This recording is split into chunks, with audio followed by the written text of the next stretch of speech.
You're in the baby aisle, picking up a pouch labeled perfectly balanced for growing babies, packed with goodness, no added sugar. They're convenient, the kids love them, and the packaging looks incredibly healthy. As a parent, you choose these products with the best intentions, wanting to provide your child with nutritious, convenient options. But what if I told you you've been misled? The baby food pouch has become a staple for many modern parents in the UK, with brands like Ella's Kitchen, Heinz, Piccolo, Little Freddie, Aldi, and Lidl offering dozens of options. According to a BBC investigation, laboratory testing of 18 products from these brands found that many of the pouches are low in key nutrients, such as vitamin C and iron, even though the brands promise nutrition and convenience. They hired a trusted lab to test 18 pouches from 6 of the UK's biggest brands. What they found was shocking. But before we get to the results, let's take a closer look at the brands behind these pouches. First, Ella's Kitchen, the market leader. Their packaging bursts with color and promises. Perfectly balanced for growing babies, they claim. Parents trust them. They're everywhere, and they know it. Then there's Heinz, a household name for over a century. Some of their products claim to be as nutritionally good as homemade, a bold statement. We'll come back to that. Piccolo positions itself as premium, organic, trustworthy. Packed with goodness, their labels declare. But do their products actually deliver on those promises? Little Freddie goes even further. Good for brains, some pouches proudly announce. Strong words, strong claims. And finally, the supermarket-owned brands, Aldi and Lidl. Cheaper alternatives promise the same nutrition as the premium brands. All 6 brands offer a range of prices and use different marketing strategies, yet they make similar promises. Trust us with your baby. The laboratory results revealed serious concerns. It's here that the real questions begin.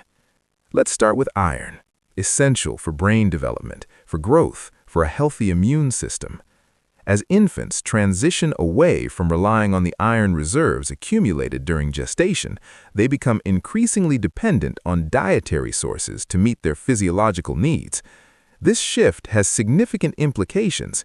Insufficient dietary iron intake during this crucial developmental period can hinder cognitive development, immune function, and overall growth, underscoring the importance of adequate iron content in infant foods. A 7-month-old baby needs 7.8 milligrams every day. Many parents use these savory pouches from various brands as main meals, but how do their iron levels compare? Piccolo's Butternut Squash Mac and Cheese, 0.1 milligrams. Heinz Sweet Potato, Chicken, and Veggies, 12% chicken, it says. A good source of iron, you'd think. 0.3 milligrams. Very, very low, one pediatric dietitian told the BBC. Aldi's Bangers and Mash, 0.5 milligrams. Lidl's Chicken Casserole, 0.4 milligrams. Ella's Kitchen Spag Bowl, 0.7 milligrams. Not one single pouch from any of the brands tested came close to the 3 milligrams experts say a main meal should contain. But surely the fruit pouches are better. This leads us to the next area of concern. After all, fruit is healthy, natural, good for children. Not quite. The NHS says a 1-year-old should have no more than 10 grams of free sugars per day. Free sugars are created when fruit is blended. When you puree it, you break down the cell walls. The sugar absorbs faster. It hits differently than eating fresh fruit. Ella's Kitchen, bananas and apples, 19.6 grams of sugar, nearly double the daily limit in one pouch. 37 of 60 fruit pouches from different brands tested exceeded the 10-gram guideline. Dentists are seeing the consequences. Children barely out of weaning are coming in for multiple tooth extractions, tooth decay, weight gain, health problems that could last a lifetime. And here's the twist. Ella's Kitchen, Heinz, Piccolo, Aldi, Lidl, all label these products no added sugar. Technically true, legally compliant. However, while such labeling is technically accurate and compliant with legal requirements, it can be argued that these claims mislead consumers about the actual sugar content. Brands might contend that their statements simply reflect the absence of added sugars, thereby fulfilling their obligation to inform consumers about what is and is not added during production. From this perspective, manufacturers could argue that they are providing useful information and that it is ultimately consumers' responsibility to interpret the labels accurately. Nonetheless, the resulting consumer perception often does not align with the nutritional reality, as many may assume no added sugar equates to low sugar overall, highlighting a disconnect between industry intent and public understanding. Then there's vitamin C, which is essential for the immune system. Growing bodies. Babies need 25 milligrams a day. If you ate fresh mango, you'd get 18 milligrams of vitamin C from that amount. Piccolo's Pure Mango Pouch, 0.1 milligrams, virtually nothing. The process that keeps these products fresh for months destroys vitamin C. What's left is free sugars, fluids, and a small amount of fiber. 3 separate production batches tested. Same result every time. But the laboratory results are only half the story.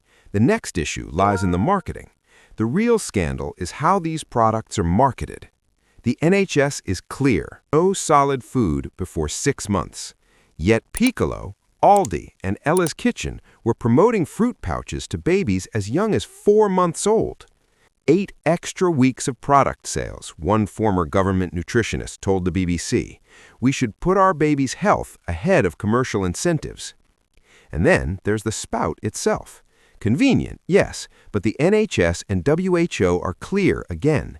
Babies should not feed directly from the spout.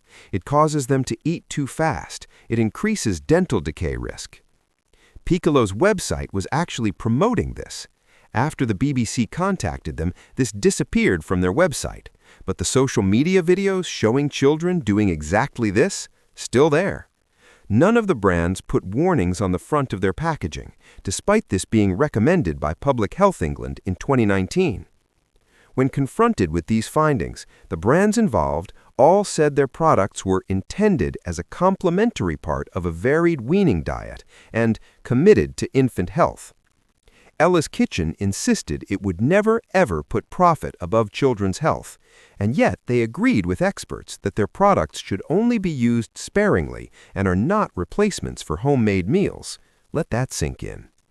Piccolo said it boosts pouches with vitamin C-rich ingredients to counter degradation during processing. Little Freddie said their products weren't intended as meal replacements for 1-year-olds, but nothing on their packaging made this clear to parents. Heinz didn't address the BBC's questions about marketing at all. The investigation prompted concrete action, shifting from merely exposing industry practices to directly influencing policy reform. 4 months later, in late 2025, the government finally published guidelines. Guidelines that had been sitting on a shelf for 5 years, written, ready, ignored. The new rules: stop marketing snacks to babies under 1. Cut salt and sugar levels. Stop promoting products to 4-month-olds. Restrict misleading health claims. Companies have 18 months to comply by February 2027 or face consequences, though what those consequences might be remains unclear. Ella's Kitchen announced changes. By March 2025, no more 4-month recommendations. Piccolo began relabeling. 4 months became 6 months. Aldi followed suit. But when asked if they'd follow the guidelines in full, not one company gave a clear answer. Ella's Kitchen's PR firm even disputed whether some products counted as snacks. Their carrot and parsnip melty puffs? Not snacks, they claimed, part of a meal, despite being sold in the snacks section, advertised as snacks, used by every parent as snacks. One nutritionist called the response disingenuous. Here's what we know so far, drawing everything together. For years, millions of parents trusted these brands, trusted the marketing, trusted the promises, perfectly balanced, packed with goodness, good for brains. The lab tests expose the truth. low nutrition, high sugar, and destroyed vitamin C. And no parent should feel guilty for using these products, as this isn't about shaming families. This is about holding companies accountable. The baby food industry is worth hundreds of millions of pounds. The pouches alone represent a third of that market. When profit meets infant nutrition, someone has to ask the hard questions. The guidelines are here now. They're optional and not enforced. It is time for every parent, expert, and leader to demand real checks and responsibility. Will the brands change? Some claim they will. Their track record suggests otherwise. Ultimately, this story highlights the broader issues of consumer trust, corporate responsibility, and the protection of children's health, synthesizing the evidence that marketing strategies and product formulations can undermine public confidence and nutritional well-being. The future of our children's health is in our hands. Speak up, demand better, hold companies and regulators to account.